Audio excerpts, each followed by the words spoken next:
Hey guys, it's Rick, and we are now in episode 3 of Live on the Drive, and today it's going to happen a little different.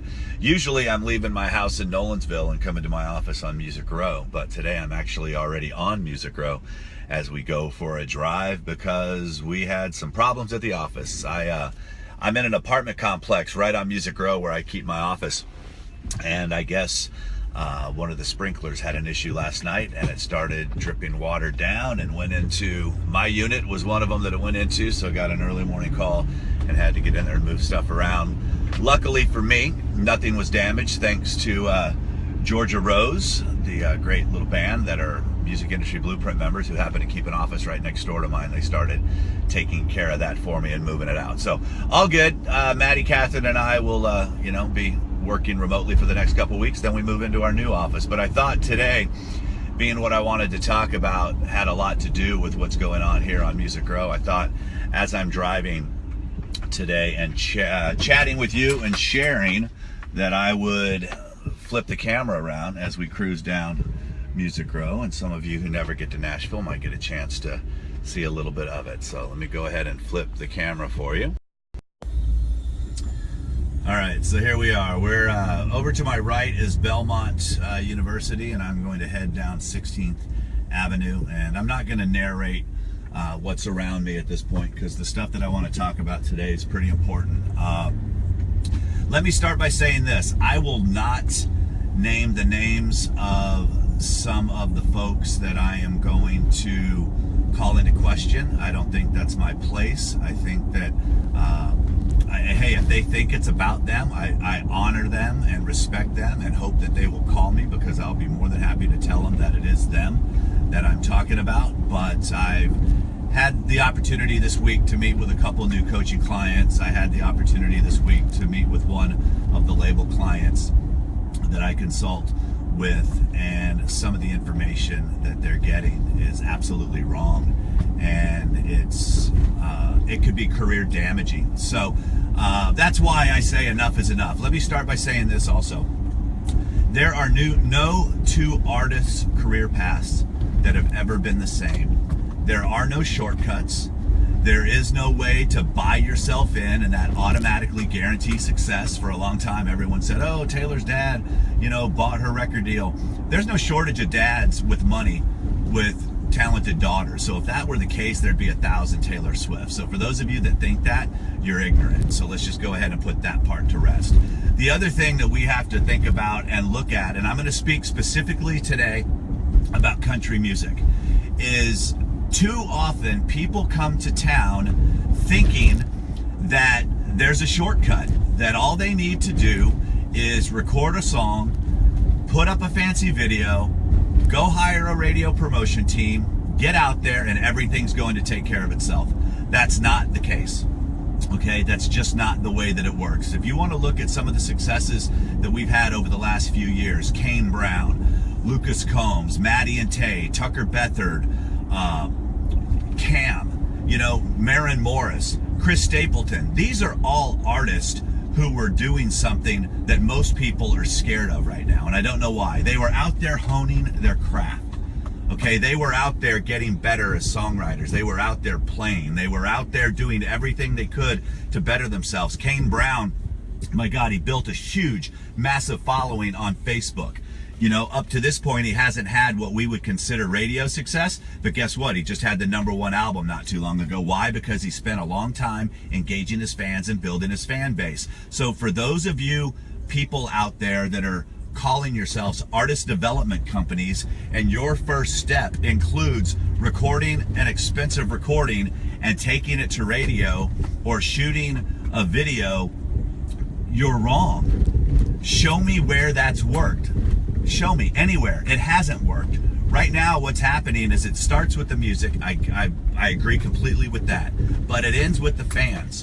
So if your artist development program does not include at least an hour a day of customer service, and what that means is that your artist is engaging their fan base and getting involved in conversations, you're doing it wrong and you're giving them bad advice. It's not hard to get a record deal in this town. It's really hard to keep it. So what I teach and what I'm trying to encourage others to teach is to teach that the artist development comes with more than just being able to sing. You know, being able to perform, being able to write songs. We have a lot of people who get record deals in this town who are really good singers, really good writers. They get out to radio, they have success with one song, the next song doesn't work, and then what happens? They never built an audience. They're trying to rely on the record companies to build the audience for them. They're trying to rely on radio to build the audience for them. Get off your butts, artist, and build your audience first. Become a business worth investing in. Some of our best success stories, the Brantley Gilberts, the Florida Georgia Lines, the Kane Browns, the Lucas Combs, the Aaron Watsons, they've gone out and they had audiences that they brought with them. They didn't rely on anyone else to build it for them. And they had amazing work ethic. All the folks that I just mentioned, amazing work ethic. Maddie and Tay came to town, they were writing, they were networking, they were doing all the things that it took so when they got their opportunity that they could take advantage of that situation. Anyone in this town that tells you you need to go out and go get a hit at Music Row, they call it the Music Row chart, because that will help get you a record deal, not true. And I'll tell you why. Because the Music Row charts can be manipulated. You want to be on a chart that will get the attention of a record label? Be on the SoundScan chart. Start selling some records. Start coming to town as a business, because if you've got a business that's already happening, a label in this town can supercharge the crap out of it. That's what happens. But right now, the game has changed. It used to be a #1 song took care of everything. That doesn't happen anymore. So if you can go out and learn the tools and do the things that you should be doing anyway before you get approached, or you approach a label, or you approach a publishing company, you're going to have a much better chance of keeping that record deal and keeping that publishing deal. So you need to get yourself what I like to call record label ready. And what that means is that you've got yourself set up properly. You know what it takes, that you have to get up every day and you have to work. If you're not a good songwriter, then you need to come to town and continue to write and get better. If you're not a good performer, you need to perform. You need to perform every day, and you can do that with Facebook Lives. I was put out a survey recently to kind of get some feedback from some independent artists, and a lot of what they were saying was, oh, well, I live in a town and it's my town is different. Well, then move. You know, hell, I moved my whole family to Nashville in 2008 without a job. And guess what? I got here and I found one immediately. Why? Because I got into where the action was. People that make excuses aren't cut out for this business anyway. You're whiners. And you need to stop whining. At least just unfollow me, because I don't want to hear it.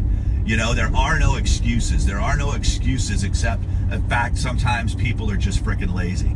And guess what? That's great, because you can get out of the way and make room for those that are willing to put the work in. You know, if you're a parent and you've got a talented kid right now, you need to start instilling in them work ethic. You need to start making sure that they're taking care of their vocals, that they're working on their performance, that they're out there starting to engage an audience, that they're learning how to talk to people verbally, not just with their fingers texting all the time. That's another problem that we have, is that a lot of these younger artists, they don't know how to talk to people. Well, let me share something with you. Let me flip this around real quick. If you do get the record deal, your first 6 months to a year, if not longer, you're performing in conference rooms, acoustic, with 4 or 5 people, and half the time, half the folks in that room don't care. How good are you at doing that? Those are the things that you need to be working on in your business. So when you get the opportunity to walk into a record company and they get excited about your music, you then can say, I have an audience. Guess what? I've done this many shows. I've already sold this many records.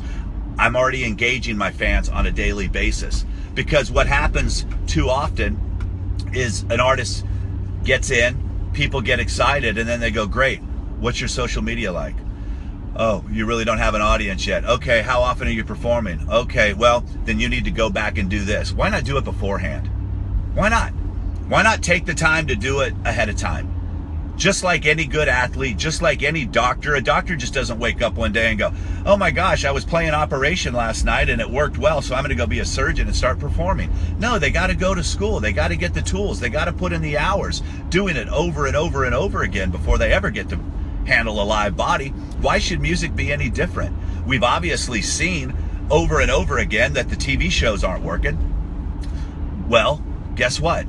You've got the ability to do your own TV show right here on Facebook if you want. So the thing that I want you guys to do is this. If you come to town, and the first thing when you're meeting with these so-called artist development folks, you got to remember, a lot of them came from the labels where they were fired.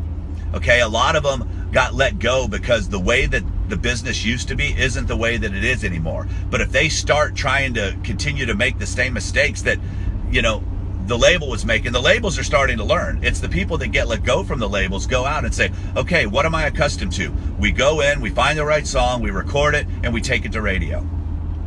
It's not working for the labels half the time. How's it going to work for you?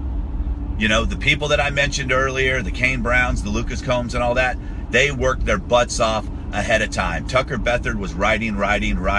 Taylor Swift, for the first 4 years she was here, writing, honing her craft, engaging a fan base, learning to build relationships. That's what it takes to be successful in this business, not just having a great voice. So get out there, make a difference. If you're one of those folks that's out there telling people that you don't have to be on social media every day, shame on you. You're a moron. You flat out don't know what it is that you're talking about. And I can tell you this, you got to stop looking at social media as a hindrance and that you only want to show up there when you want to talk about yourself. We don't like our friends that just show up when they want to talk about themselves. You need to go and get your artist involved in as many conversations as possible. Let them build as many relationships as possible. So the day when they need their quote unquote friends to spend $1, they will. And guess what? Most of the time it doesn't happen. Why? Because they only showed up when they needed stuff because they were given bad advice from someone that they trusted, from someone that said they were an expert in the business when they weren't an expert in the business. If you're not an expert, then find someone who is and help them learn that. I always told folks, I don't want to be the expert in everything. I want to have access to the experts in everything. And I have made more money by telling someone I don't know the answer to that, let me go find someone who does, than I ever had trying to bullshit people. So stop the bullshitting, stop the lying, stop the misguiding, because it's tiring. I get tired of having people come into my office after they've spent thousands and thousands of dollars being guided by the so-called experts who've been in this business for a long time. Either learn what it is that you're talking about or shut up and find somebody who does. Now back to our regularly scheduled program, already in progress. Listen, I hate to get off like that, but there comes a time sometimes when reality has to step in. And if there's a young artist that may see this and they're coming to town, get to town and start networking. Start honing your craft. Be a small business worth investing in.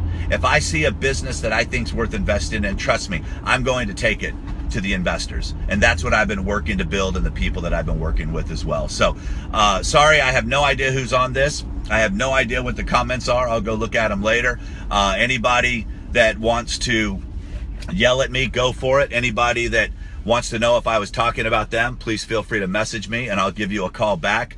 In the meantime, if you need anything, go to the website, rickbarker.com, grab a free copy of the book, go watch the free video series. I have a social media training program that's out there for you. But, this is a wonderful business. There's never been a better time to be in the business. Just make sure you set up your business properly. All right. Love you guys. I'll talk to you tomorrow. Ciao.